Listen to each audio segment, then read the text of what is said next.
simplicity of a person that you should be selfless. Selfishness is blocking a lot of us.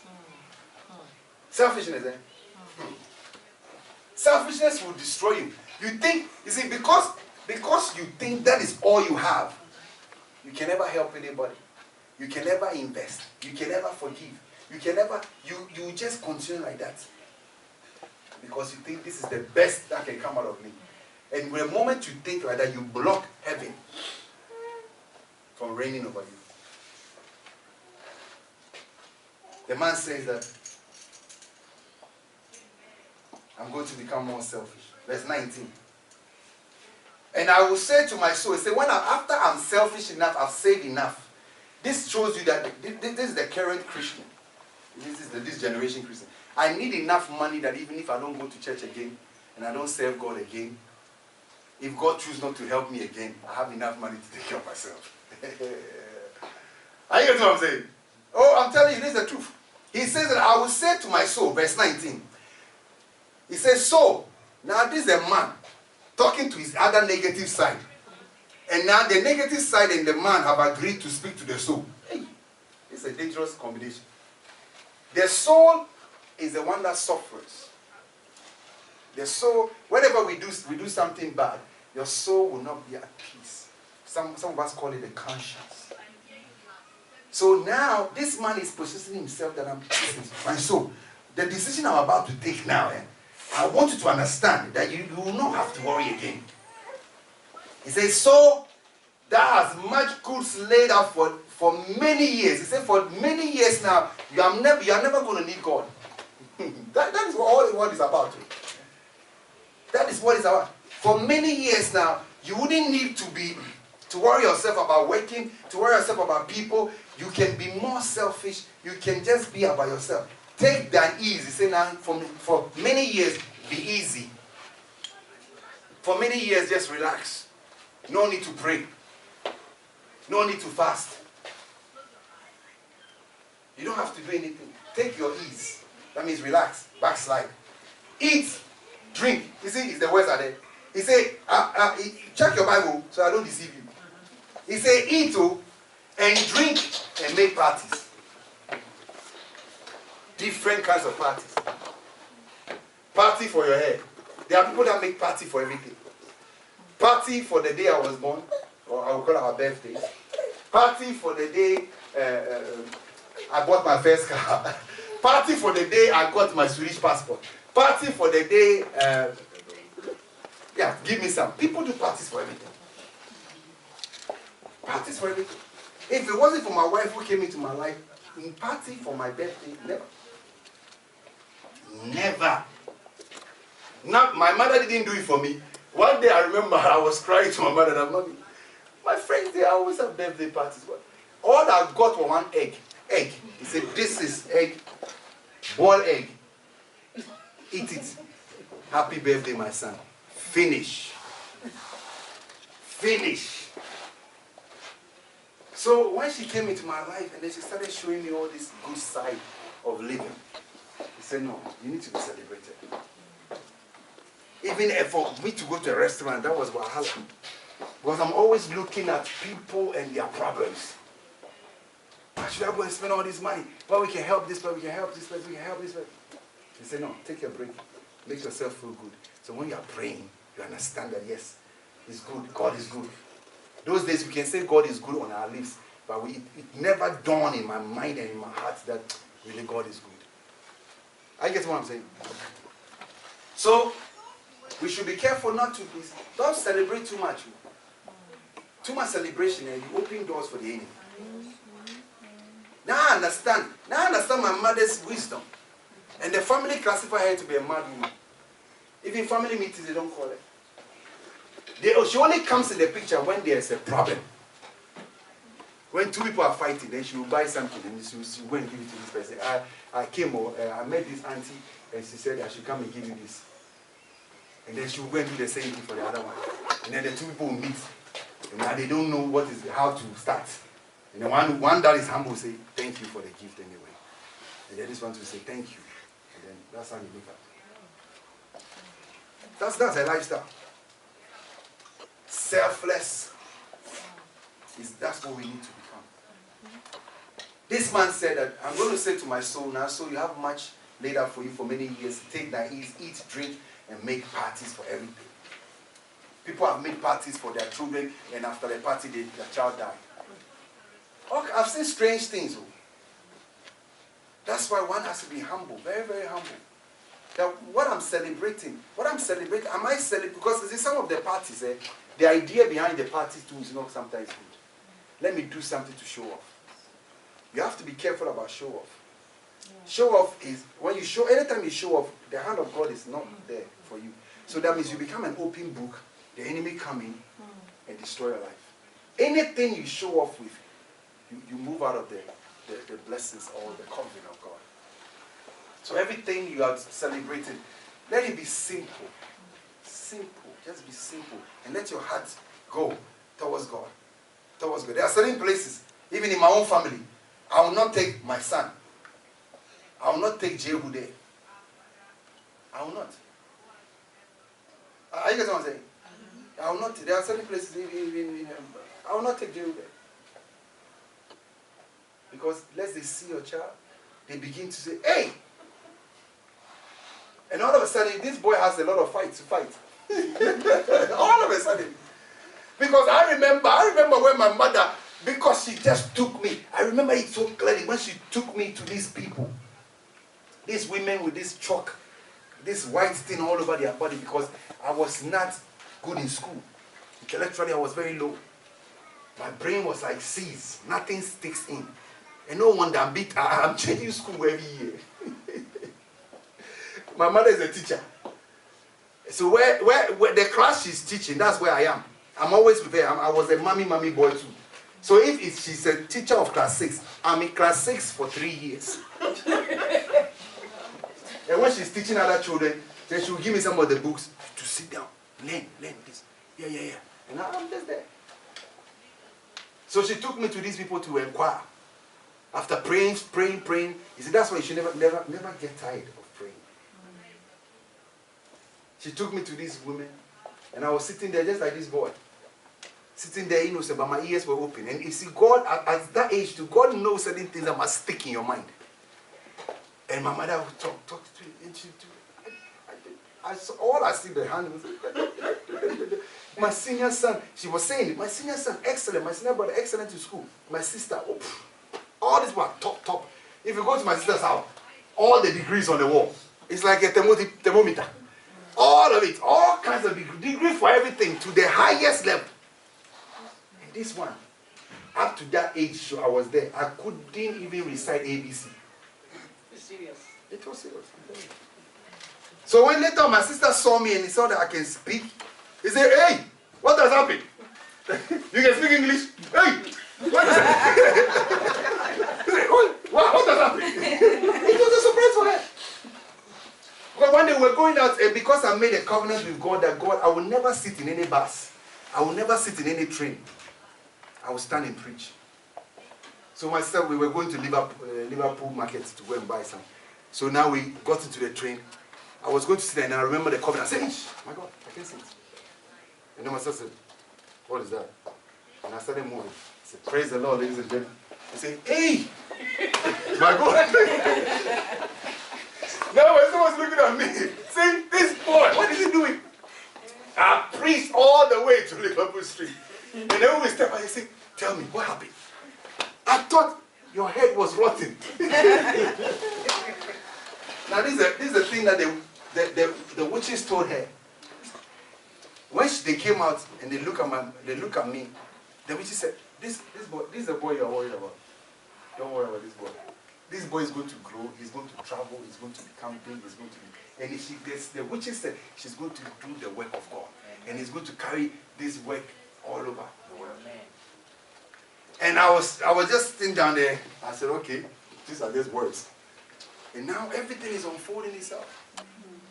It's unfolding itself. Even if the witch spoke it, because God has said it must come true, it will come true. Amen. So I want to bring you to that point that what God has said about you, it will happen, but then you have to adapt and adjust to the plan of God. and to the will of God. There will be times in your life that you'll be acting weird because you are listening to this voice. And the voice will be telling you things. And you just need to obey. You just need to obey. The man said, I'll take my ease. I will make all the parties. I will drink. I will do this. I will do that. 20. But God said unto him, thou fool. You see, after the man has planned what he's going to do in his life, he said, you are a fool. You miss one important point. So God called him a fool. This night, I will not even allow you to break your old storehouse, to build a bigger ground, a bigger storeroom. What does it mean? Let me give you another revelation. God believes in productivity. So the ground that the man is going to cement, any ground we cement is dead. Do you know that? When we cement it, we kill all the, you cannot produce anything. So God hates productivity and unproductivity so much that he said that you are going to destroy a ground. What I've given you, you are not content with it. You want to make it a bigger one so that you can put yourself to ease. So because of that, I'll take you out. I think that is where God has the problem with us. There could be one of those. That can be also one of the. He should have just said, and if God permits, I can now live at ease for many years. He didn't add God to it. He didn't say that now that, why should I build bigger? Why can't I just allow God to bring more people into my life? And God said that as wide as you open your mouth, that's how He's going to fill it. So if you are opening your mouth wide, you are not opening it just for you to consume yourself, but you are opening it that everybody around you will be affected. So he said, this night thy soul shall be required of thee. Then whose shall those things be? Who is going to be the inherited? Who is going to inherit all these things that you are planning to hoard for yourself? There are families, there are people who have died, and millions are locked somewhere because they never made it known to anybody. That's why I was saying that everything, when you are a couple, make sure that you let your husband know, you let your wife know everything. If today, because there's no guarantee. Your husband going out to come home, there's no guarantee. If God don't step in, you might get a phone call. And there are people who have hoarded a lot of stuff somewhere and they died and the family is still impoverished. They are still suffering. Because the person never made it aware. And some people, when you become so selfish, that selfish side of every person, it tells you that you have many years to live. Just that the man was planning, say, I'm going to live my life many years now, from now. I'm going to have parties. Most of us say, some of the extra things we are doing is for the extra party we want to go and have in Africa. Which, after we do that, also, more demons are going to come around. I tell you, this thing I'm telling you is serious. The funeral of my mother, the way the meeting was going on, and these people, I didn't know that it was a strategy to raise funds. That's, they are talking like, the children, even though they are overseas, family members, everybody contribute. And I stood up in the meeting, I said, what? Is it my mother you are talking about? As if she's a pauper.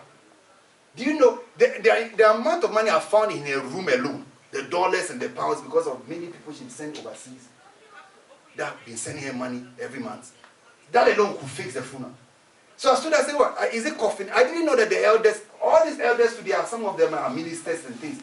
So later I called some of them, and they said, no, that's a strategy. That's what we have to do, so that everybody will contribute. I said, no.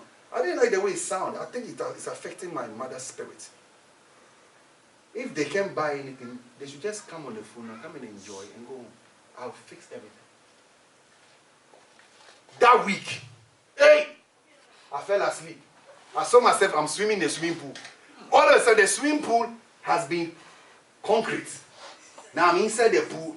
I'm coming, my head hit the pool. Witches was standing on top of the swimming pool. This is a serious thing. Now I saw that in the dream. That day when I woke up, my whole bed was wet. I screamed Jesus in the water, and the ground cracked, and my head came out. When I came out, the people I saw in my dream who were standing on top of the concrete were sitting in my hall with the nicest food. And the first time, we never knew that teacher Vivian had a third born. So we know how you're going through pain now. So we did this soup and then this thing. Should we dish it for you? I said, no, put it in the kitchen. That I wasn't even a staunch Christian or anything. I said, no, put it. I just pray small. So no, put it in the kitchen. I'm going out when I come home. I touched the bowl. I went back to the kitchen. I touched the bowl. I said, the way the surface of the food. I can remember up to today. Hey, I said, I'm going to dish it and eat it well. I touched the thing like this, like electric went through my mouth. And clearly, even though I was not so deep into God, do not touch this stuff. Hey. And I quickly took it outside there, and I saw some boys. Hey, they grab it, they chop it. Between them and God, I finished. The next day they came to check. They came, I'm still walking, talking. They were looking at me. They brought another one again. And that's when I knew that I have to leave this country very fast. I have to leave the country. There are some of us, we don't like anything to flourish. We don't like it. Because we are dying inside, we like everything to die alongside with us. Why should I be dying and then he's making it? So there's a spirit inside of us that likes things to die. And until we overcome this thing, our politicians cannot do anything for us. We can pray as much as we want to pray that there will be better governments and better nothing. They themselves, they are coming up, they are possessed. That's why everything there to they are hoarding. So we need to be delivered from this spirit. We need to be delivered. So that God don't cut us off. This incident that happened in Ghana, let me give you the story. There were 3 nurses about to go to work. So they are taking the transport.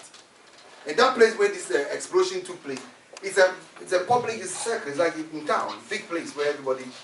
So these 3 nurses were standing there. One of them who is a committed and faithful tithe payer. that's what the church was saying. I watched on TV. A man came from nowhere, took the hand of the lady, the nurse. And so when the nurse was, oh no, I'm going to work. And he said, no, come on, your work is not far. We can just walk. When she arrived at the hospital, now they carried the 2 nurses she was standing there with, beds to the clinic.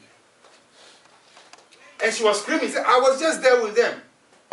An angel was sent to carry her away. I was watching it. It's on Action page. If you go to Action Chapel, you can watch it. And then the pastor was saying that, why should God keep you alive? Are you getting what I'm saying? You see, if God said, why should you take this man away? Saying that this man is my servant and he's going to do this and do that and do that and do this for me. Who benefits out of you being alive one more day? Have you checked it before? Have you checked today if God should take me away? Who is going to miss me? Have you checked? Who is going to suffer? How many mouths is going to close? When I was living with all those drug addicts and alcoholics and all these people who are highly bewitched, addiction is witchcraft. It's a spirit that tells you do it, do it, do it, do it. And until you do it, they don't leave you alone. And I used to wonder, I said, God, how can I survive with all these people? And God knew that, listen, if I allow their witchcraft to get to you, who will take care of the rest that is coming? For over 5 years, I and my wife, we rehabilitated over thousands of them. Because every time, we had over 100 people living with me. Jehu, Ashley, and Jehu, Alexis. In one house. What we eat is what they eat. Oh, you haven't checked our website before, eh? Oh, check Chosen Rehab. Read, check, sir. See what we did before we came here. And it's still ongoing. selfless. When you are selfless, even if the people, and I tell some of the people that were sent by pushers, you know, there were these people there, I don't know the right word to use, but those who sell the drugs, we spoil their business because the people who used to buy the drugs, we've taken all of them, and they are living with us, preaching the gospel on the streets. We send them to the markets. They preach the gospel. I go with them. Some of them, when the market women see, they say, very handsome, fresh guy like this is preaching God, talking about Jesus. Hey, I better take God serious. So in the buses, you do it. And when I go with the guys, their morale is hit up, and the praises we will have. Oh man, you should check it out. And some of them, the pushers will send malams to the house, who wake up in the night, who want to do things to destroy our life and to bring the boys all back. And you know what? When I'm preaching in the morning, we have morning devotion. Morning devotion alone is 2 hours. And I tell them, listen, if you send the malam here, you send the fetish priest here, you send the baba here, whosoever you send, as soon as we finish and that man drink my porridge, finish. You didn't get that one. You cannot curse somebody who is feeding you. That's why God is saying that if your parents bless you, then you are blessed. If they curse you, you better look for them to reverse the curse because they are feeding you. Whatever they said, it attached to what you take in. So I tell them that you can charm, you can do whatever. The moment they serve you the porridge and you take it and your curses are all broken. So I make sure I fed them. I clothe them. I pay their water bill, bath. There was a law, you have to bath as many times as possible. If you don't bath more than twice, you'll be punished by the seniors. It was like a boarding school. So learn to take care of your enemies. So you don't. This is another story. Another. Oh Father, have mercy. The last verse and I'm done. 21. Or is it 20? But God said, thou fool, this night thy soul shall be required of thee. Then whose shall those things be which thou hast provided? 21. So is he that layeth up treasure for himself and is not rich towards God. How do you become rich towards God? You support the things of God. That's all. And these are the things, these are the messages people don't want to hear. The moment I say support the things of God, all spirits, they just got aggressive. But let's cool it down. Let's cool it down. Cool it down. We want everything about God, but we don't want to support God. I'm telling you, this is a serious thing. One, unless you see your God to be a stingy God, just like ourselves, or we see God that God is never going to bless.